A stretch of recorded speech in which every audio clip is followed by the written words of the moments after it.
کہ جب آپ باب السلام سے داخل ہوتے ہیں، باب السلام جو سامنے آپ کو دروازہ براؤن کلر کا دکھائی دے رہا ہے، یہاں بند ہے، یہاں سے آپ داخل ہوتے ہیں اور سیدھے چلتے چلتے روضہ پاک صلی اللہ علیہ وسلم پہ سلام پیش کرنے کے بعد باب بقیع سے باہر چلے جاتے ہیں۔ جب آپ داخل ہوتے ہیں باب السلام سے، تو جو پانچواں پلر ہے، پلر نمبر 5 پانچواں، اس کے اوپر اگر آپ یہ ایرو پہ غور کریں تو ایرو میں لکھا ہوتا ہے کہ یہ نبی کریم صلی اللہ علیہ وسلم کی مسجد کی حد یہاں سے شروع ہوتی ہے۔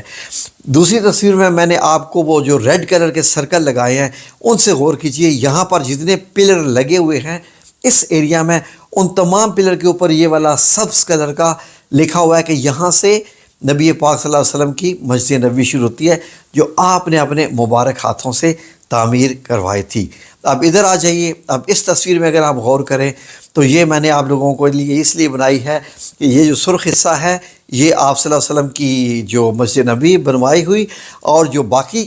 سیدھا باب السلام سے باب بقیع تک آپ چلتے ہوئے جاتے ہیں، سرخ میں نے لمبا ایریا دکھایا ہے، یہ حضرت عثمان بن عفان رضی اللہ عنہ کے مبارک دور میں یہ ایکسٹینشن ہوئی تھی، جہاں پر محراب عثمانی ہے، جہاں پہ آج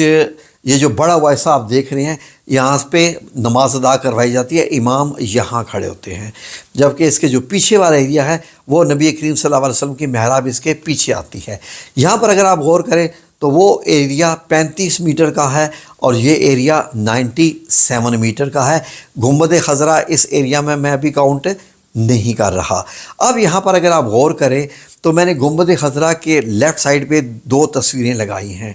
کہ یہاں پر آپ کو گنبد خضرا کے نیچے سبز جالیاں دکھائی دیتی ہیں، جن کے سامنے قرآن الکریم کی جو ریکس رکھے ہوئے ہیں، اور ان میں ایک دروازہ بھی ہے جو کہ حضرت عائشہ صدیقہ رضی اللہ عنہ کے دروازے گھر میں داخل ہوتا تھا۔ اور میں نے دائیں والی جو تصویر ہے گنبد خضرا کی، وہاں میں نے سنہری جالیاں لگائی ہیں، اس سے مراد یہ ہے کہ یہاں پر کھڑے ہو کے آپ سلام پیش کرتے ہیں، وہ گنبد خضرا کی اس دیوار کے نیچے یہ جگہ آتی ہے۔ اب اگر یہاں آئیں تو جیسے میں نے آپ سے کہا تھا کہ یہ جو 2 گھر ہیں،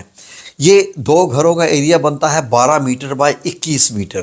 تو ان میں 12 میٹر بائی 21 میٹر میں جو ایریا بنتا ہے یہ ہے وہ تمام ایریا جس کے چاروں طرف جالیاں ہیں، جن میں آپ داخل نہیں ہو سکتے۔ جبکہ اس کے لیفٹ میں نے ایک تصویر لگائی ہوئی ہے کہ یہاں سنہری جالیاں لگی ہوئی ہیں۔ تو گنبد خضرا ان دونوں کے اس کے اوپر ہے۔ اچھا، اس کے 4 دروازے ہیں، اس لیے میں نے اس کے چاروں طرف ایک ایک دروازہ لگایا ہے۔ بائیں طرف سنہری جالیوں میں ایک چھوٹا سا دروازہ ہے جس کو باب توبہ کہتے ہیں، جو بالکل سیل ہو چکا ہے، بند ہو چکا ہے، لیکن دروازہ تھا، جھک کے داخل ہونا پڑتا تھا۔ ریاض الجنہ کی طرف جو دروازہ ہے وہ نبی کریم صلی اللہ علیہ وسلم وہاں سے ہی آتے جاتے تھے، تو وہ ریاض الجنہ اسی لیے وہ ایریا کہلواتا ہے۔ جو پیچھے کی طرف دروازہ ہے وہ سیدہ فاطمہ رضی اللہ عنہا کے مبارک گھر میں داخل ہوتا ہے، اور جو دائیں طرف والا دروازہ ہے یہ والا دروازہ آج بھی موجود ہے، جہاں سے بادشاہوں کو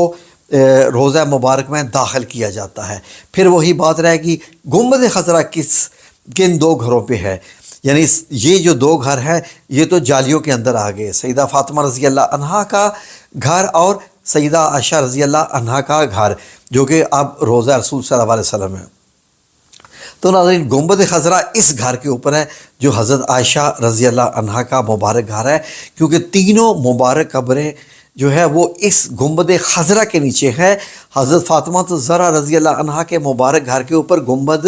نہیں آتا ہے، یہ ذہن میں رکھ لیجئے۔ وہاں سے جگہ پلین ہے اوپر، اس کے اوپر کوئی محراب بھی نہیں بنا ہوئی، سیدھا اوپر سادہ فرش ہے۔ تو میں آپ کو یہ بتا دوں کہ گنبد خضرا صرف روضہ رسول صلی اللہ علیہ وآلہ وسلم کے اوپر ہے۔